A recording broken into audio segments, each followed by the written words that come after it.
Welcome to this OnShape tutorial in which we're going to do some of the very basics. This is intended to help someone who's new to OnShape and new to the concept of engineering drawings to produce a part and to do so according to this engineering drawing. So we're going to talk about both. Now normally you wouldn't take an engineering drawing and turn it back into a CAD model. You would take an engineering drawing and follow it through actually fabricating a part. But I think this is a good way to kind of teach about both reading engineering drawings and some of the more basic practice with creating parts in OnShape. So this is the part we're going to end up creating, and this is the engineering drawing you might be given for an assignment like this. So let's start to break down what an engineering drawing actually is. So this is a document, kind of like a blueprint, that someone who's designed a part would give to someone else so that they could manufacture that part. So this is meant to totally unambiguously describe the dimensions and things like that that go into a part. Now this has not been completely flushed out in terms of the title block area down here. This down here is called the title block, but this is enough information for our video. So one thing you may have noticed is that we've got two images of our part down here. There often would only be one. In this example I've chosen to show two, just to show a little bit more of the part. These are called isometric views, and they show our part as it might exist in 3 dimensions, just to help the person reading this document to have an immediate grasp of how this part is going to look and feel overall. So here you might notice its dominating geometry is this L shape, and you could quickly gather that it's got a rounded internal corner and 3 holes, a set of 2 small holes up here that seem to pass all the way through the part, since we can see them coming out the back here, and 1 larger hole, and we're not sure from this diagram if that large hole goes all the way through the part or just part way into it. But these isometric views are meant just to give us a sense of the part as it looks in 3D. Where we really get the details and the dimensions are in these other 3 views called orthographic views. So traditionally we're going to have 3 orthographic views be enough to describe simple parts. So here we've got a view we might call the front face of the part, and you can see it's as if the camera was pointing right at this L-shaped face. We've got a view as if we're looking down directly from above the part. This would be our top view, and we get a nice look at that circle that appears here, and you can see we have this upper shelf and this lower shelf. Well, they appear sort of in the same plane here because we're viewing from directly above, and then we have a side view.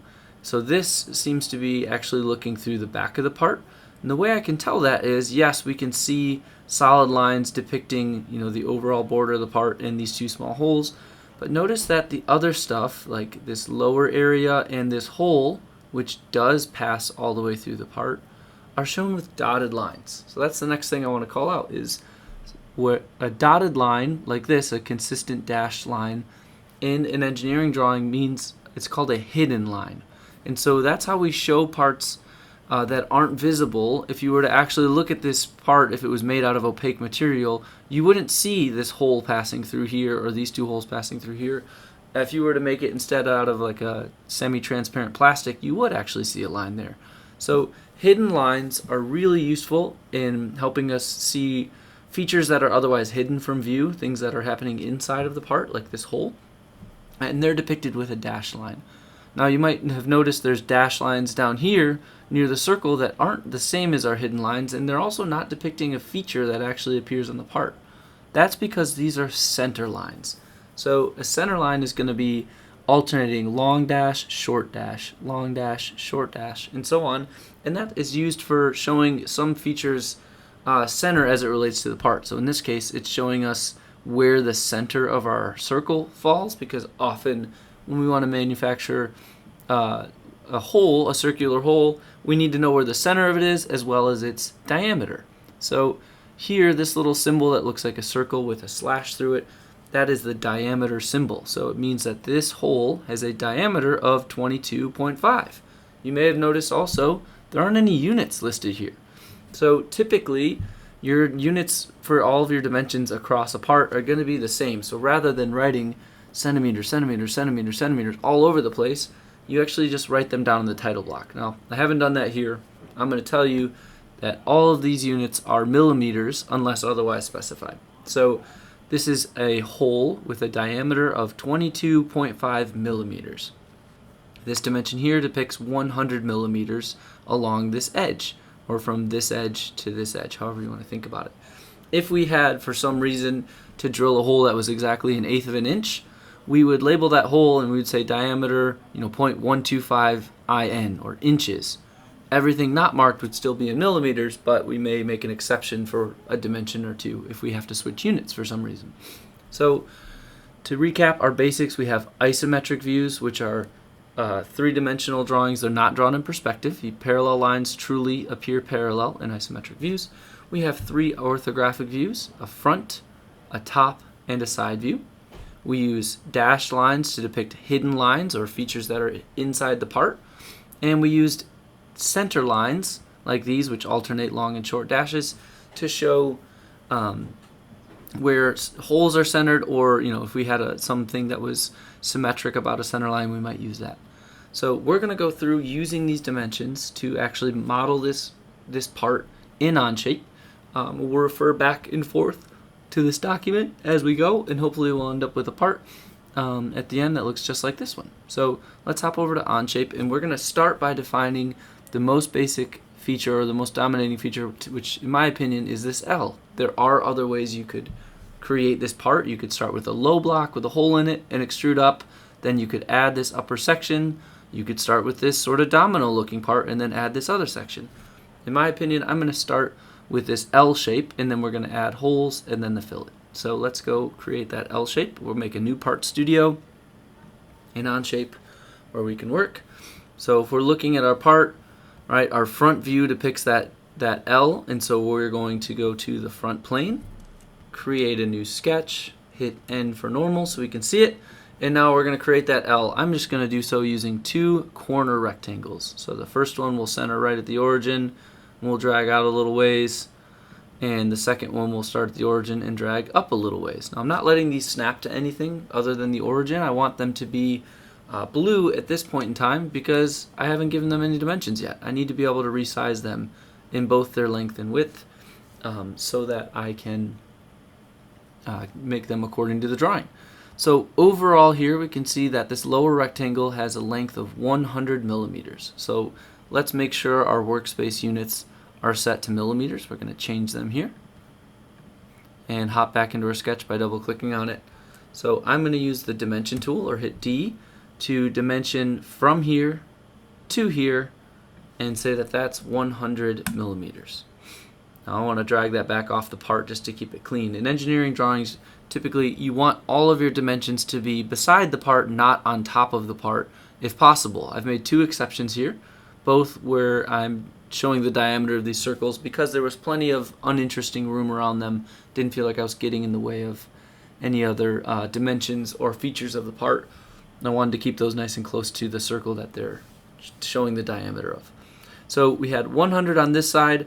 Our low rectangle looks like it has a height of 30 millimeters there. So let's go ahead and use the dimension tool to input that. 30 millimeters there. If we look back at our drawing, we'll see that the other rectangle is 80 millimeters tall by 25 millimeters wide. So we're going to input both of those with the dimensions tool. 80 there and 25 here. So at this point our sketch is fully black, which means it's fully constrained and dimensioned.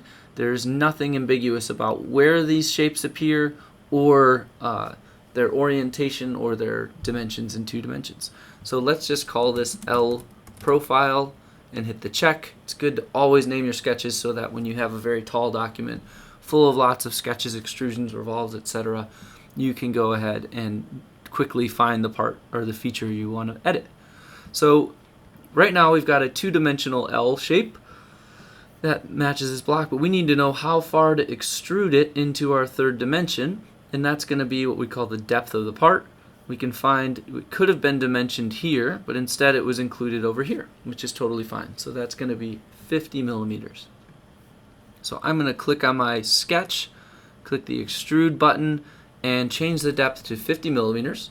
Now this is enough. I could just label that L profile and call it a day, and it would extrude out from the front plane. I tend to like to click the symmetric button so that it's extruded symmetrically about both sides of the plane, especially when I have a part that has symmetry right down that center line like this one. So I'm going to click symmetric and hit check.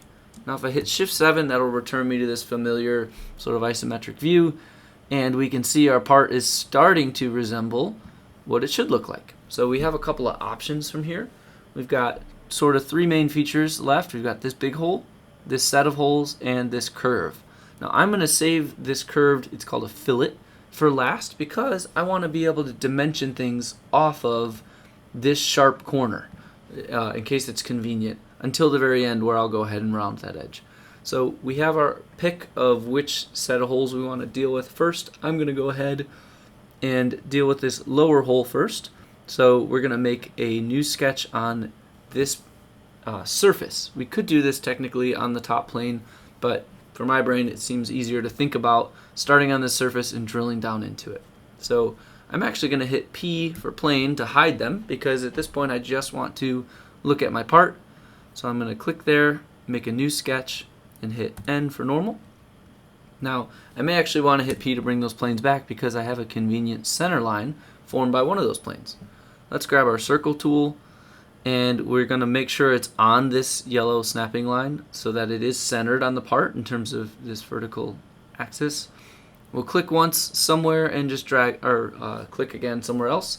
So we've created a circle, but this circle can still be dragged from side to side, and it can still be resized because we haven't described dimensions for those two things. If we go back to our drawing, we can see the circle should have a diameter of 22.5 millimeters. So let's hit the D for dimension tool and click or type in 22.5. So now we've described the circle's diameter, we just haven't described where it lies side to side. So that seems to be the center of the circle is 37.5 millimeters from this leading edge of the part. So let's click on the center of the circle with the dimension tool, then click on the leading edge, and down here we can say 37.5. Let me make sure that matches our drawing. Beautiful. So this circle now turns black because it's fully described, and we can just call this lower hole, and it's time to extrude that sketch through the part. So we're going to click on the sketch we want to extrude, hit Shift E for extrude. We're going to change this from add to remove, and instead of removing some arbitrary distance, we're going to go all the way through the part because, as we can see here, that hole does go all the way through the part, comes out the bottom. So we'll change that to through all, we'll rename it lower hole, and that's it. We're making sure it's moving in the correct direction, and it is, and now we've added another feature to our part. It's good. Now when we go to create this set of two holes that appear up here, let's look at our drawing. They happen to be dimensioned from the top edge. So for this drawing, it doesn't actually matter whether I create my sketch on the back or on the front of this little domino shaped piece, because I'm going to measure from the top edge either way. It's not like I'm measuring from this seam, which is would maybe dictate which one I want to make my sketch on. So personally, I still think it's going to be nice to have this back face to look at. Just have some of these other features and lines out of the way. So I'm going to create my sketch on the back face, which in this case is actually the left view. And then we're going to go ahead and create these circles. Now, when you look at these, only one of them has dimensions. Right? It says the diameter is 10, and it's 25 millimeters down from the top and 12.5 millimeters from the edge to the center of the circle. Because these they're so close together, they look like they're the same size, they look like they're symmetric about the center of the part, and there's only dimensions on one, we're going to feel safe to assume that these dimensions apply to both circles, and that's kind of common. You'll notice this hole has a center line that looks like it goes down the center of the part. There's no dimension given, so we're safe to assume that that is indeed the center, since there's no dimension anywhere else to contradict that assumption, and it looks like it. So we're going to go ahead and create one of these holes with the correct dimensions, 10 for diameter, 25 down, 12 over. So let's create a circle, give it a diameter of 10 millimeters, measure down from the top edge, 25 millimeters, and in from the left edge, I think it was 12.5. Let's go double check. 12.5. So now we've described fully one circle. We have a lot of options. We could go create another circle and give it those same dimensions, or we could create a line using the construction line tool, line then Q for construction, that shows us where our symmetry lies. So this line is just for symmetry, and we could use the mirror tool. So click on that, say this is my mirror line, and click on the circle, and now it's mirrored. What I really like about the mirror tool is that if I were to change this circle in any aspect, it'll change for both of them because it's actually reflecting this feature over the line. So that's a really convenient tool in OnShape that I really like. So we're going to call these the upper holes for this sketch, and we will go ahead and extrude removing through all and call it upper holes there. So if we take a look at our part, it now looks a whole lot more like this part here. The last dimension that we haven't used from this engineering drawing is right here. Notice for circular holes we see diameter of 10. For a fillet, which is not a full circle, it's only a partial circle, we're given the radius, and it says R for radius, 10 millimeters. So to make that happen, all we have to do is click on that edge. We're going to use our fillet tool, or Shift F, and it's actually going to ask us for the radius. So we can just type in 10 millimeters and hit the check. So at this point, our part has all of the features shown in the engineering drawing. Here we've listed its mass as 1.552 kilograms. Now obviously that's going to depend on the material it's made out of.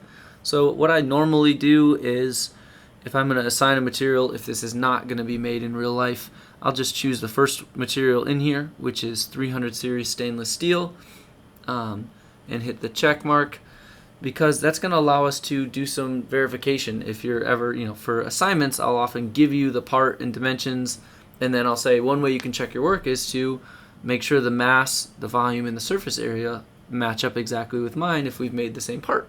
So we can click anywhere on our part and hit these little scales, and it'll show us the mass is 1.552 kilograms. Looks great. I don't think I've listed the volume and surface area down there, but here they are listed in cubic millimeters and square millimeters. If you ever want to see them in cubic centimeters or something, you can just swap your workspace units back to centimeters and click that button again. Now we can see this has a volume of about 198 cubic centimeters and a surface area of about 289 centimeters squared. Neither of those numbers are super useful to us on their own. It's just a matter of being able to quickly compare our part to another. Another thing you're looking for as you're finishing up an assignment like this is that none of your sketches have this little blue spot next to them, which depicts you have some unconstrained or undefined part of your sketch. So I went into the upper holes sketch and deleted the dimension for this diameter of these circles, so they're now free to move. Because that's blue, I'm seeing it out here, which is a really nice feature. So let's go ahead and redefine those to be 10 centimeters, 10 millimeters, and hit the check. And now that blue has gone away. If you see blue in this tree over here, it means you have something that's not been fully constrained or defined. So I hope this tutorial was helpful as a very basic introduction to doing some extrusions in OnShape using the fillet tool, and also starting to learn how to read an engineering drawing. Thank you.